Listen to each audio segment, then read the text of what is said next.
Assalamualaikum warahmatullahi wabarakatuh. Kepada anak-anakku siswa-siswi kelas 7 MTS, kali ini kita akan melanjutkan pembelajaran mapel Akidah Akhlak bab 4, yaitu adab sholat dan berzikir.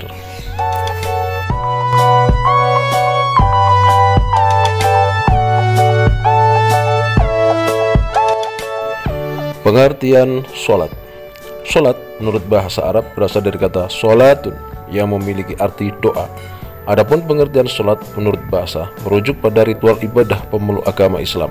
Menurut istilah syara, sholat adalah suatu ibadah yang tersusun dari beberapa perkataan dan beberapa perbuatan yang dimulai dengan takbiratul ihram dan diakhiri dengan salam dan memenuhi syarat dan rukun tertentu.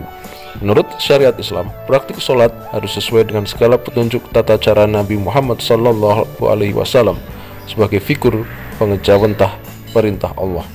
Sholat merupakan rukun iman yang kedua, sehingga tidak sempurna Islam seseorang apabila dia tidak melaksanakan sholat. Menurut hadis Nabi, sholat adalah tiang agama.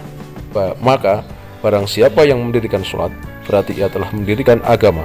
Dan barang siapa yang meninggalkan sholat, maka ia telah merobohkan agama.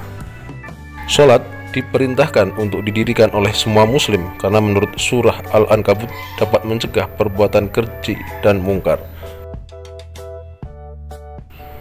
Dalil sholat. Bismillahirrahmanirrahim.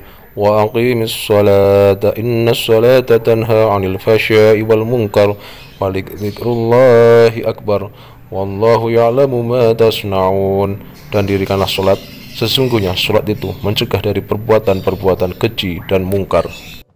Dan sesungguhnya mengingat Allah, sholat adalah lebih besar keutamaannya dari ibadat-ibadat yang lain, dan Allah mengetahui apa yang kamu kerjakan.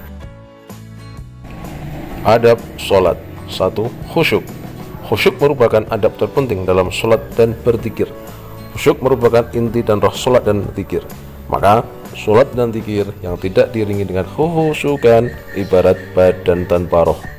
Oleh karenanya, khusyuk bermakna menghadirkan hati dan pikiran dalam setiap lafaz zikir di dalam sholat atau zikir di luar sholat yang diucapkan. Tidak hanya itu, seseorang yang sholat dan berzikir juga harus berusaha agar terwarnai olehnya dan berusaha menempati maksud dan tujuan dari lafaz sholat dan zikir yang diucapkan, sebagaimana firman Allah, alladzina hum fi sholatihim khashi'un, yaitu orang-orang yang khusyuk dalam sembahyangnya. 2. Hati yang ikhlas. Firman Allah Subhanahu wa taala dalam Quran surat Al-Bayyinah ayat 5, wa ma umiru illa liya'budullaha mukhlishina lahuddin hunafa'a wa yuqimus salata wa yu'tuz zakah wa dzalika dinul qayyimah. Padahal mereka tidak disuruh kecuali supaya menyembah Allah dengan memurnikan ketaatan kepadanya dalam menjalankan agama yang lurus, dan supaya mereka mendirikan sholat dan menunaikan zakat, dan yang demikian itulah agama yang lurus. 3. Menjaga waktu dan batas-batasnya. Ketika waktu sholat masuk, segeralah menunaikannya dengan penuh semangat. Saat kewajiban itu tiba, Nabi bersabda pada Bilal, wahai Bilal, hiburlah kami dengan sholat. Maksudnya, berazanlah lalu kita melaksanakan sholat dan menikmati sholat. 4. Menjaga kebersihan dan kesucian tempat sholat dari najis-najis yang ada. Menyingkirkan gambar, tulisan, atau apa saja yang mengganggu kekhusyuan sholat. 6. Memakai pakaian kita yang terbaik. Saat panggilan sholat telah tiba, yang rapi, santun, baik, harum, semerbak bagi laki-laki, dan menutup aurat secara sempurna. Hikmah sholat. 1. Mendidik disiplin dan menghargai waktu.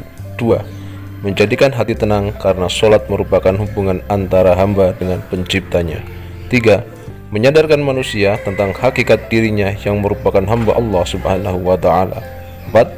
Menanamkan nilai tidak ada yang memberi kenikmatan dan pertolongan selain Allah Subhanahu wa ta'ala. 5. Sholat dapat menjauhkan diri dari perbuatan keji dan mungkar. 6. Sholat dapat menjauhkan diri dari sifat sombong. Pengertian zikir. Kata zikir berasal dari bahasa Arab zakaro, yang berarti mengingat atau menyebut. Menurut istilah, dzikir adalah mengingat Allah dengan cara menyebut sifat-sifat keagungan Allah Subhanahu wa taala dan memuliakannya. Dzikir dalam istilah agama Islam berarti mengingat Allah dengan cara menyebut sifat-sifat keagungannya atau kemuliaannya seperti membaca tasbih, tahmid, takbir, dan tahlil. Hal ini disebut dengan dzikir lisan. Dzikir lisan dilakukan dengan menyebut-nyebut asma Allah Subhanahu wa taala, yakni berdzikrullah merupakan salah satu perbuatan mengingat Allah Subhanahu wa taala dalam bentuk ucapan lisan yang mengandung arti pujian, rasa syukur, dan doa kepada Allah Subhanahu wa taala. Dalil zikir. Allah memerintahkan untuk melakukan zikir seperti disebutkan dalam Al-Qur'an. Wal hafizina furujahum wal hafizati wadh-dzakirina Allah katsiran wadh-dzakirat a'addallahu lahum maghfiratan wa ajran 'azima. Laki-laki dan perempuan yang memelihara kehormatannya, laki-laki dan perempuan yang banyak menyebut nama Allah, Allah telah menyediakan untuk mereka ampunan dan pahala yang besar. Ya ayyuhalladzina amanu dzkurullaha dzikran katsira. Hai orang-orang yang beriman, berzikirlah dengan menyebut nama Allah, zikir yang sebanyak-banyaknya. Adab zikir. Allah Subhanahu wa taala berfirman dalam surat Al-A'raf ayat 205. Bismillahirrahmanirrahim. Wadkur rabbaka fi nafsika tadarru'an wa khifatan wa dunal jahri minal qawli bil aduwi wal asali wa la takum minal ghafilin. Dan sebutlah nama Tuhanmu dalam hatimu dengan merendahkan diri dan rasa takut, dan dengan tidak mengeraskan suara di waktu pagi dan petang, dan janganlah kamu termasuk orang-orang yang lalai. Adab berzikir antara lain: 1. Ikhlas.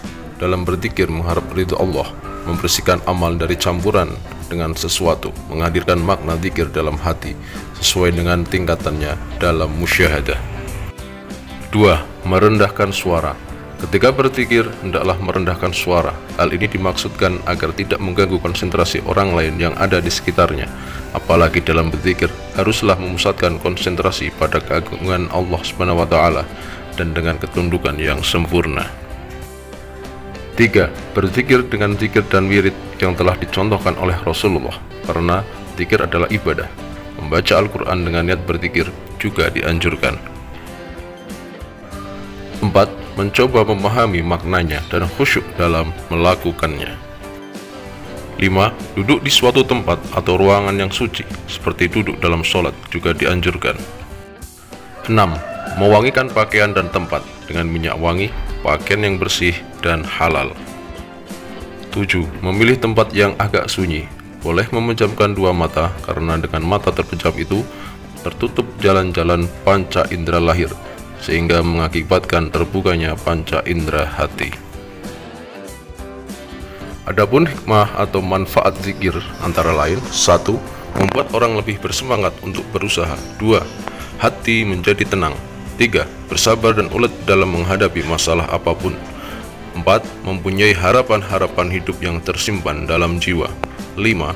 Menjadikan diri ini semakin dekat dengan Sang Pencipta. 6. Menjadikan diri kita sebagai orang yang rendah hati dan tidak sombong. Demikian, semoga bermanfaat. Assalamualaikum warahmatullahi wabarakatuh.